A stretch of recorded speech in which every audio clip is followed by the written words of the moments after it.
Hello everyone, welcome back to another video of the pre-MBA series, and today we are specifically going to talk about the tests which are primarily used for the applications outside India for MBA, and these are GMAT as well as GRE, and today I'm going to talk about the difference between two. So let's get started.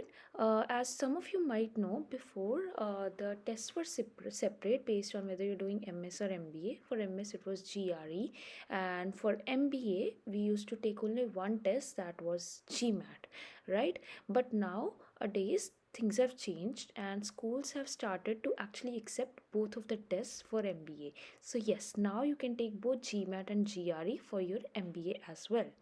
So, yeah, which is why I wanted to make this video to understand the difference between both so that all of you could take an informed decision that which one do you want to take for your MBA application and start things accordingly. So let's get started. I'm going to take 5 parameters to show you the difference, and the first is difficulty level. The GMAT is known to be more difficult than GRE. Both quantitative as well as qualitative part of GMAT tend to be of higher difficulty. On that note, let's talk about test medium. Both of these tests are actually can be taken both online as well as offline, which is great, right? Depending upon your need. And that brings to my next part is the cost. So cost, GMAT tends to be more costly than GRE. For GMAT you're looking at around 275 to 300, while GRE is 200 to 230. Depending upon online versus offline, this amount is going to change. Offline tests cost little lesser, few bucks with respect to online. And really what you're thinking about here is that your comfort level. I did my test online because I really didn't have any luxury. It was COVID time.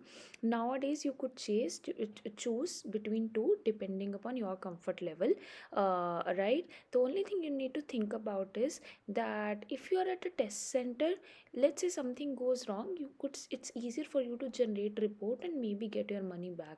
If you're doing it in online, I have seen in most cases there's no way that you could get money back, and that gets wasted. So definitely think about that. Okay, now that we talked about cost, let's talk about the appropriate score for top 20 school. And I'm only gonna talk about the averages and minimums here, just to so that you know what you are looking at, right? So for appropriate score for top 20 school, or in the case of GMAT, you are looking at least 730 for male candidate, and at least 7 more than 710 for a female candidate.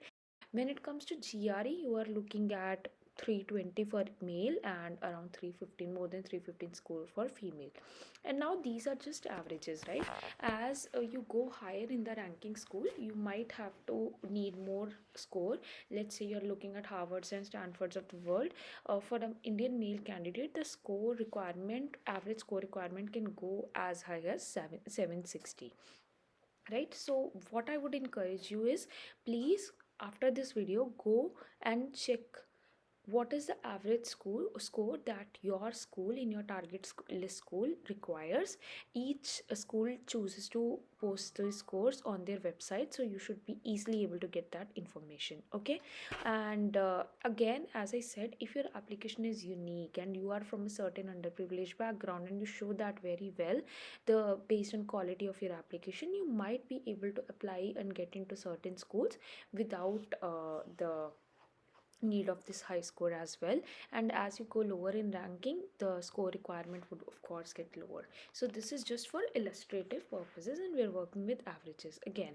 So now lastly, let's talk about how much time it would take for an average on an average to prepare for both the tests. So for GMAT, you're looking at least 3 to 6 months of time minimum to prepare for the test, and for GRE we are looking at least 2 to 4 months of preparation time, depending upon again your comfort level, your ethic of studying, and your discipline, etc., right?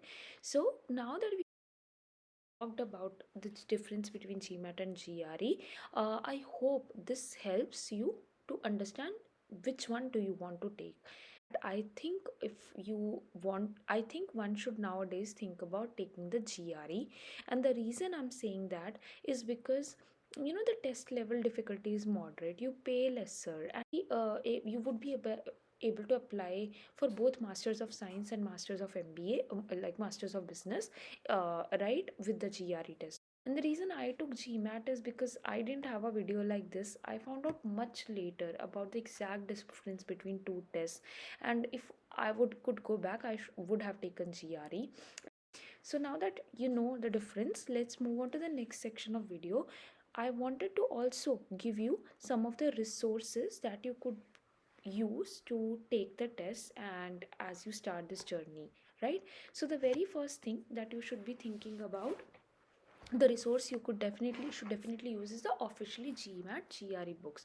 So every year both the organizations do release new version of their books with latest set of questions which you should be able to use to prepare for your MBA, for your tests. And the second thing is I used GMAT Club, which is one of the many sites that you could be using, which has plethora of questions for your practice, day-to-day practice.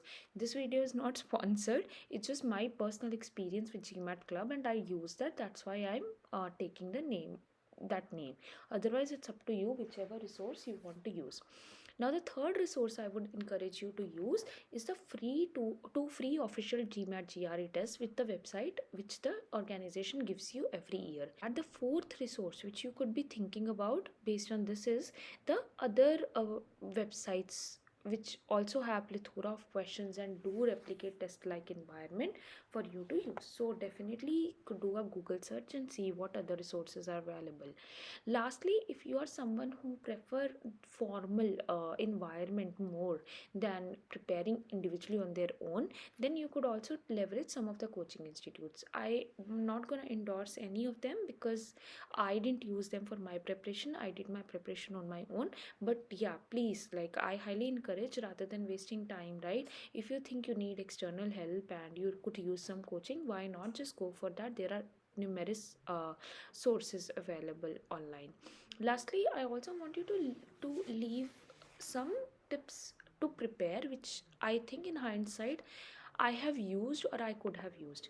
First thing is, please only stick to official material. Okay, there are, I know I've said there are there's a lot of material available outside, right? The reason I'm asking you to stick only to the official material is because they are too difficult either, and you don't need to waste your time. You're just like delaying your test, or they're just too easy and they're not going to prepare you for the test level that you actually need to prepare for.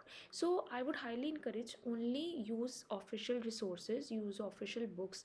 And for GMAT Club also, just put the filter of official GMAT GRE material and you should be able to get it. That is now my second advice is, please don't try to time yourself from day one. Start gradually. I know it's very intuitive, you feel like, oh, you can do all of the things at once, but trust me, there's no point, right?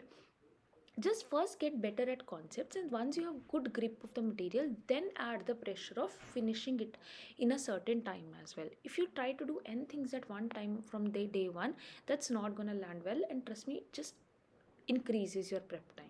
Third is that please first spend time in understanding the concepts thoroughly rather than going for the quantity. Again, it's very intuitive to think if you solve more questions, then you would naturally get the grip. While practice makes anyone perfect, but there is a merit to understanding the concepts thoroughly rather than going for the quantity from the day one. Okay, and that brings to my fourth advice is that please don't waste your official tests at the start itself.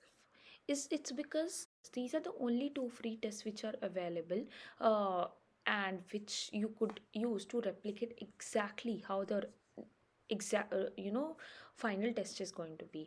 And if you waste them beforehand, there is a memory concept, right? If you have solved a certain question before, there's a natural high chance that you are going to take lesser time next time. So do them before you are prepared. You won't get to know when you're actually trying to know your level, whether it's because of your preparation or it's because you have taken this test before. That's why you are able to solve it in a quicker time. So to actually know your level and replicate the exact environment of seeing a test for the first time, being able to read the test, the question quickly. That can only come if you use these tests after you've prepared and for the first time itself, right? And my last advice is that in case you choose to reappear for whatever reason, right, that could be because you didn't get the score you desired, or for certain reason you were not able to complete the test. Don't try to give more than 20 to 30 days for your next attempt. It's just because you have a muscle memory, you have prepared so well. So for marginal improvements, generally it's advised not more than 20 to 30 days. So that's it for today's video. I hope you could use all this information and start your GMAT or GRE journey. But before you go, I have a free giveaway for all of you. I realize that nobody likes to do multiple web searches and download all the versions of the books that you need. So I have chosen to do the job for you. And if you would like to access all the resources I have gathered for years and used for my preparation of GMAT, and I've given away to others for GRE, please like, subscribe, and comment down below with your email address, and you will find the access to all the materials in your email. Well, that's it for today. Thank you for watching the video, and see you soon.